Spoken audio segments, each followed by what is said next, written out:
So thank you all for joining the webinar today. In this webinar, we'll be introducing a new NSF program entitled Pathways to Enable Open Source Ecosystems, or POES.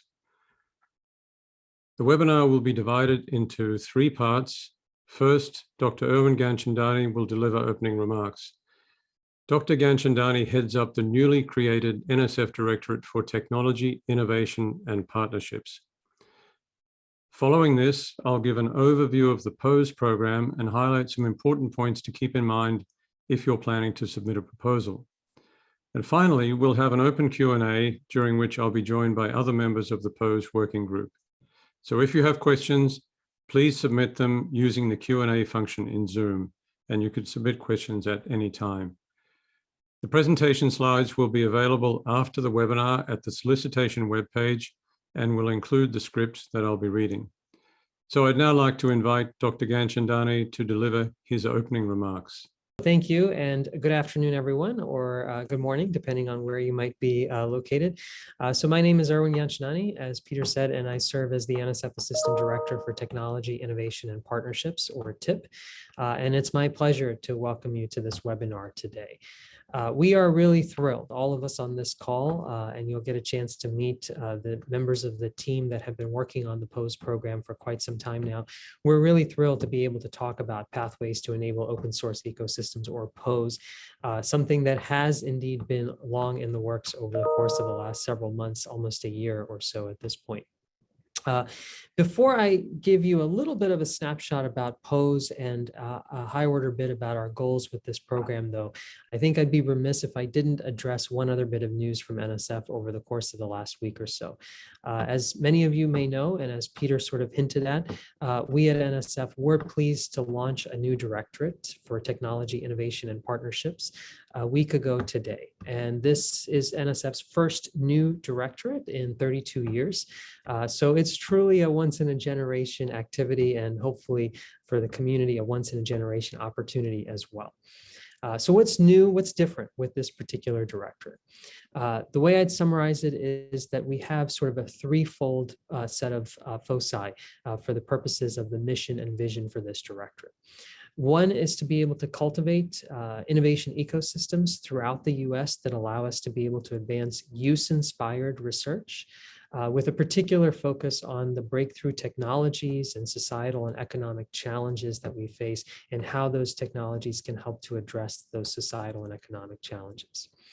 Second, it's about trying to enhance the translation of emerging technologies to the market and to society more generally. And I'll say a little bit more about that in the context of POES in just a moment. And third, it's about trying to be able to leverage partnerships that bring researchers and practitioners together to be able to really pursue those efforts that I just described.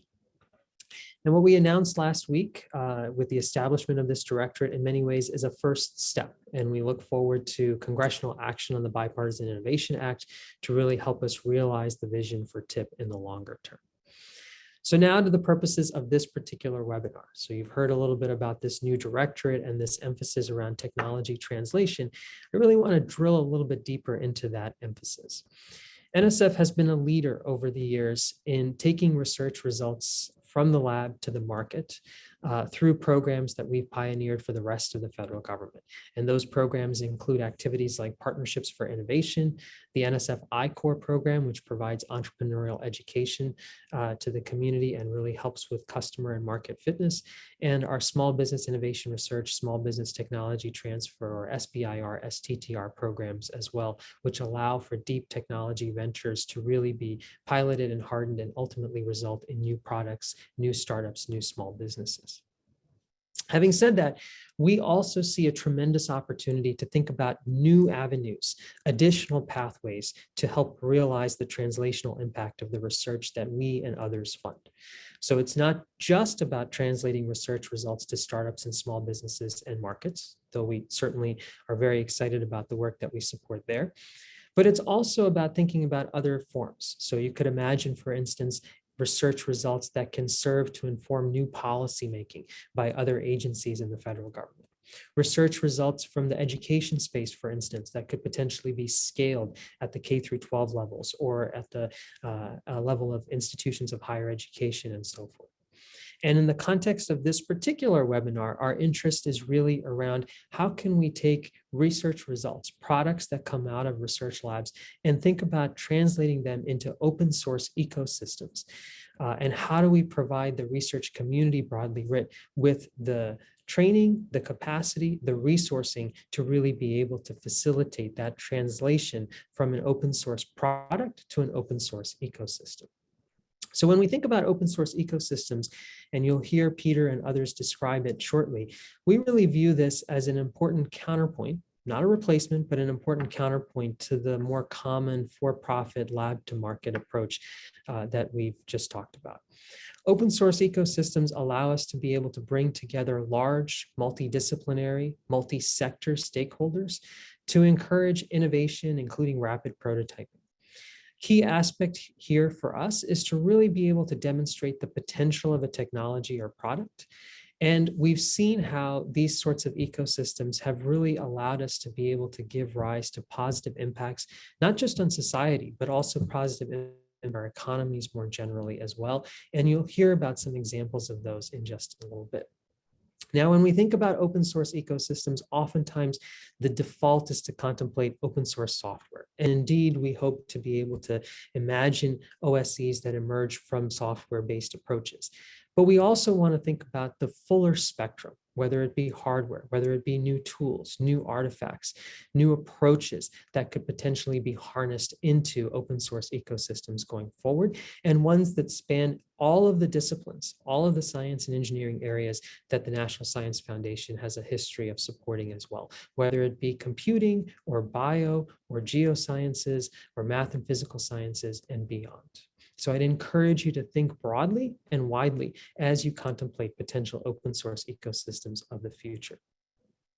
Finally, I think it's really important for us to also pay attention to not just cultivating these ecosystems and thinking about the translation of these products to ecosystems, but also thinking about the security, the reliability, the trustworthiness of these ecosystems as we look to the future as well. And that's something that you will find our program officers stressing when we describe the program, the goals of the program, and the specific investments that we'd like to make through this program as well. Really the importance of security, of reliability, of privacy, of ethics with respect to open source data, open source software, open source hardware, open source ecosystems that we hope to cultivate into the future. With that, I hope this gives you, at least at a high level, a sense of what we're trying to do here, thinking about a new translational pathway that allows us to be able to take the research that we're supporting and cultivate these ecosystems that can allow for further innovation, further productivity, and ultimately allow for another approach to technology translation.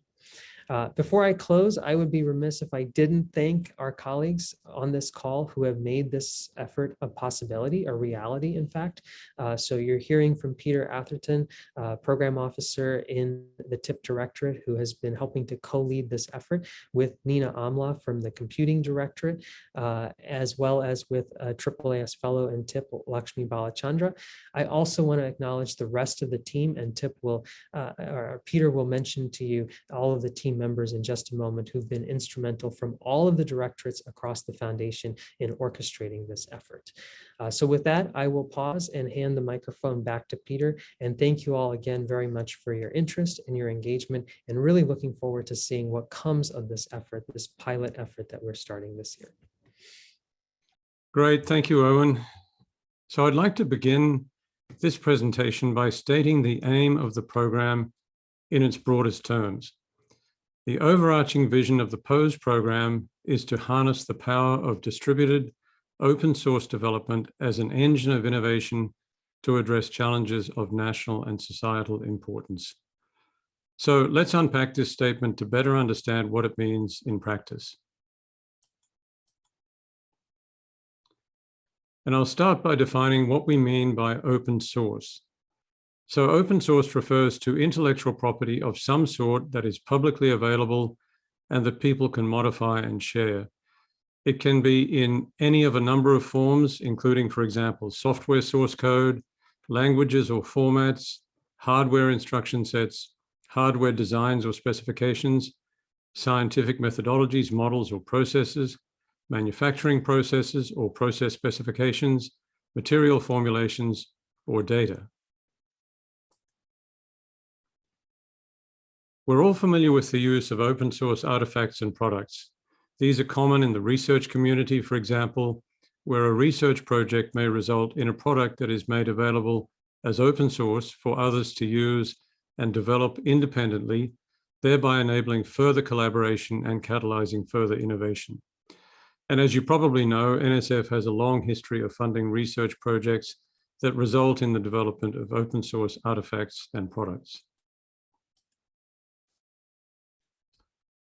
In some cases, an open source product becomes widely adopted and forms the basis for a self-sustaining open source ecosystem, or OSE, that includes a distributed community of developers and a broad base of users across academia, industry, and government.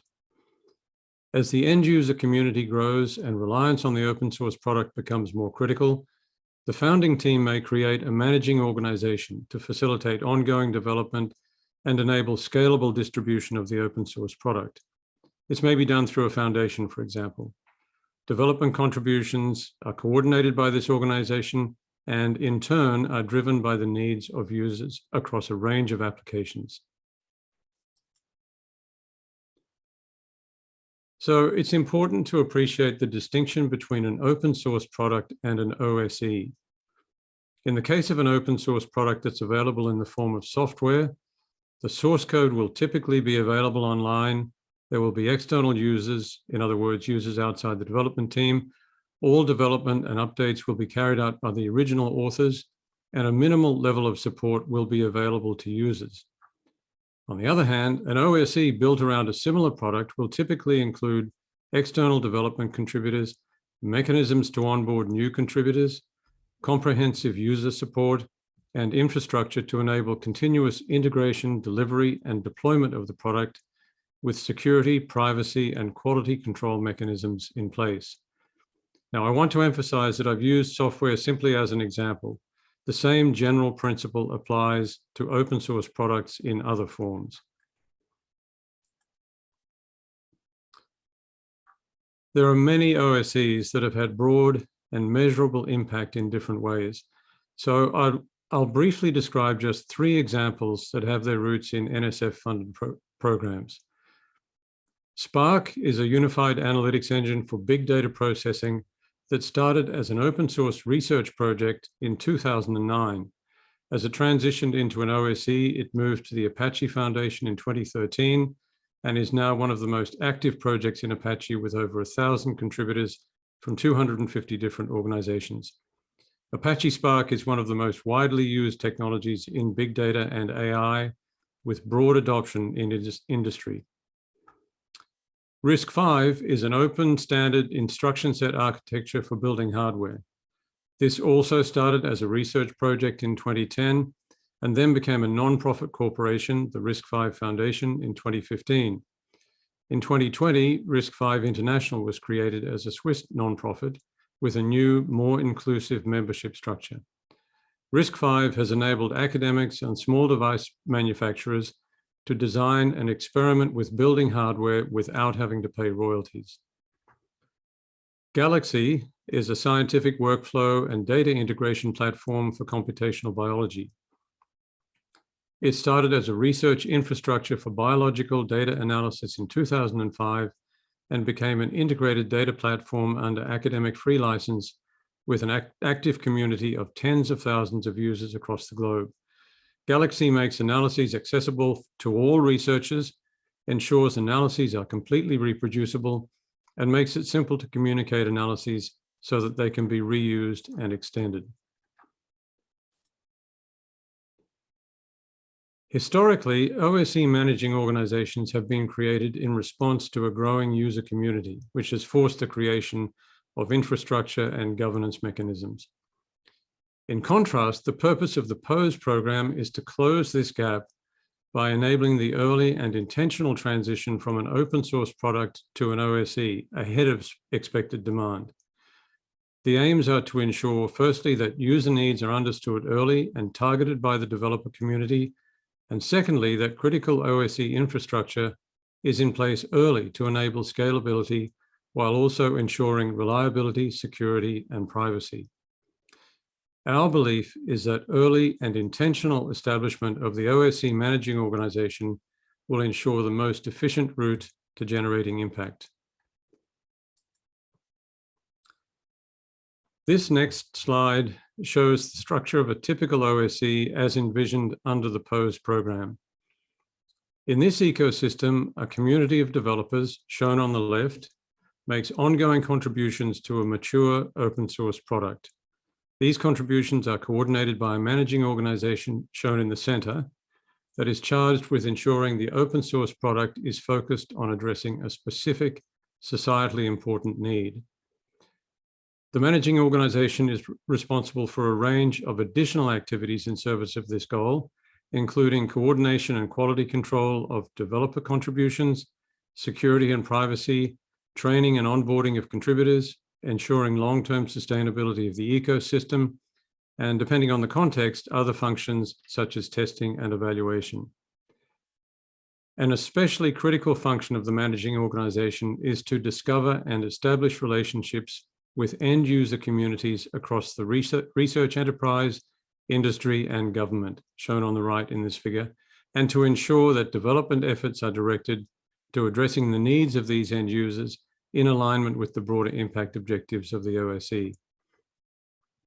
The managing organization is also responsible for implementing appropriate governance practices and maintaining relationships with downstream parties such as industry partners, potential funding sources, standards organizations, and so on as needed. Now, it's important to appreciate that the POSE program will provide funding for the managing organization, as indicated in red in the figure. It will not provide funding for ongoing development of the open source product. So it might be helpful to briefly summarize what POSE is and what POSE is not. Firstly, what it is. First and foremost, a POSE OSE must be focused on addressing a significant challenge of societal, national, or economic importance. As mentioned, the POSE program is intended to fund managing organizations to catalyze the creation of OSEs based on an existing mature open source product. In this context, the term mature refers to a robust open source product with active users outside the team that was responsible for its development. To justify funding through the POSE program, there must also be a verifiable need for the technology and a rationale that an open source ecosystem is the best approach for development and deployment. It's also important to keep in mind that NSF's objective is to apply public money where it will be most impactful, which we believe will best be achieved by supporting the development of new or early stage OSEs that might otherwise emerge too slowly or perhaps not emerge at all. Next, let me outline what POSE is not. The POSE program is not intended to fund the development of open source artifacts, tools, or products. For the reasons outlined on the previous slide, POSE is also not intended to fund existing well-resourced open source communities and ecosystems. Lastly, the POSE program is not intended to fund open source ventures for which profit is the primary motive. Now, you may be wondering how the POSE program differs from current and previous open source projects funded by NSF. So we've included 3 examples here that hopefully will help answer this question. And I'll briefly summarize each of these examples. The first is the Cyber Infrastructure for Sustained Scientific Innovation program, which supports open source development, software robustness efforts, and specialized communities. The second is the SCI's Community Research Infrastructure program, which supports further development of open source projects in computer science disciplines to enable academic science and engineering research and education. And the final example is the Infrastructure Capacity for Biological Research program, which supports the development, scaling, or major improvements of cyber infrastructures used by a broad biological research community. Each of these programs, in one way or another, is aimed at supporting development of open source tools and products or research infrastructure. None is aimed at addressing the downstream infrastructure and processes necessary for an open source product to have maximum societal impact. On the other hand, as we've just been discussing, POSE is specifically aimed at putting in place the OSE infrastructure and mechanisms needed to accelerate progress towards broader impacts. Another important consideration for POSE OSEs is that we expect content contributors to contribute intellectual content. This is perhaps best explained by considering the case of open source data. Consider firstly the example of data repositories with centralized infrastructure and tool development and external users who simply upload or download data. Such repositories are probably not a good fit for the POSE program. On the other hand, integrated data platforms with decentralized infrastructure and tool development and external contributors who contribute tools or upload data along with supporting models, scenarios, and other intellectual content are likely to be a good fit for the POSE program. I'd like to now provide an overview of the mechanics of the program. The solicitation describes two types of POSE projects: Phase 1 OSE Scoping Awards and Phase 2 OSE Development Awards. Applicants can apply for either of these awards, but not for both for the same project. Also, it's not necessary to receive a Phase 1 award before applying to Phase 2. You can apply directly to Phase 2. A Phase 1 proposal for an OSE scoping project should include the following components: a plan to discover and understand the end user ecosystem, a plan for establishing a sustainable organization and that describes the proposed organization and governance model, and a strategy for community building. In other words, how will you engage contributors to help develop and maintain the open source product? A Phase 1 project description can be up to 7 pages in length. And I should note that the page count for the project description for both Phase 1 and Phase 2 proposals does not include letters of collaboration or the data management plan. Maximum Phase 1 funding is $300,000 and the project duration is up to 12 months.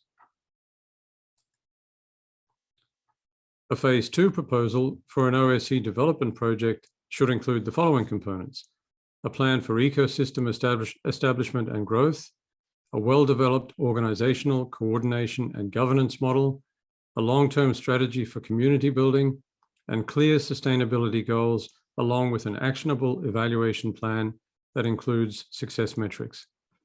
A Phase 2 project description can be up to 15 pages in length, and maximum Phase 2 funding is $1.5 million, and the project duration is up to 2 years. POSE funding may be used to fund developers to develop OSE infrastructure that could include, for example, development of testing and verification, security and privacy, or quality control processes. As mentioned earlier, however, POSE funding should not be used to fund developers to create or improve an open source artifact, tool, or product. A POSE budget may include up to $10,000 to cover the costs of mandatory training for POSE award recipients. This training will be available to both Phase 1 and Phase 2 awardees. It will cover a range of topics relevant to building an OSE, including presentations by leading experts with experience in OSE development, hands-on experiential training in ecosystem discovery, community building, management of an OSE, security and privacy, and sustainability. We expect the first training to be available for Phase 1 awardees in the fall of this year. NSF considers security to be a critical priority for POSE OSEs. So if you submit a POSE proposal, the data management plan must include a security plan that addresses mechanisms to ensure the following: code and/or data quality, security, including access control mechanisms for users and content contributors, secure software development methodologies, policies for patching known security vulnerabilities, and chain of custody. And finally, ethical use of sensitive data, including privacy and protection of human subjects. Proposals that do not include a security plan will be returned without review. Now, I should mention here that we recognize there are many challenging research issues associated with open source security. We don't expect proposers to have a solution to every security challenge, but we do expect the data management plan to acknowledge the importance of security and include a security plan based on state-of-the-art practices. I'll now provide a brief overview regarding eligibility and fit for the program, but please read the solicitation for further details. POSE proposals may be submitted by any of the following. Firstly, US institutions of higher education. Secondly, non-profit, non-academic US organizations. Thirdly, for-profit US organizations. And finally, US state and local governments. POSE proposals can be multi-organizational, but a single organization must serve as the lead, with all other organizations participating as subawardees. Collaborative proposals arranged as separate submissions from multiple organizations will not be accepted. And as mentioned earlier, projects that are not based on distributed, ongoing development of a mature open source product will not be suitable for the POSE program. International contributors to the development of an open source product are expected and are encouraged in the POSE program. International collaborators, in other words, international organizations that collaborate with a POSE managing organization, are also encouraged but cannot be funded via a POSE award. Detailed instructions for applying to the POSE program can be found in the solicitation at the link shown on this slide. Submission deadline for phase 1 proposals is May 12th, and for phase 2 proposals is October 21st. All proposals that are compliant will be reviewed by external experts, and the review criteria can be found in the solicitation. NSF strives to provide the outcomes of the review process within 6 months of the submission deadline. If you have further questions, there are various ways these can be addressed. Firstly, please read the solicitation carefully, since it will likely answer many of your questions. FAQs regarding the POSE program can be found at the link shown on this slide, and we'll also be hosting office hours in April to answer questions. Details will be posted on the solicitation website. You are also welcome to email questions to pose@nsf.gov, and if you are unsure whether your project is a fit for the program, you are welcome to email a brief executive summary of no more than 1 page to pose@nsf.gov, and the POSE working group will provide feedback. If you do email a 1-page executive summary, please ensure that it addresses the following questions. 1, do you currently have external users outside of your group? 2, do you currently have external contributors who provide content and/or help develop the open source product? 3, do you currently have an organizational or governance structure that enables collaborative development? 4, what activities will POSE funding support? And 5, what is the expected broader impact of the POSE OSE? Answers to these questions will help the working group provide guidance to you. So that concludes the presentation. Thank you.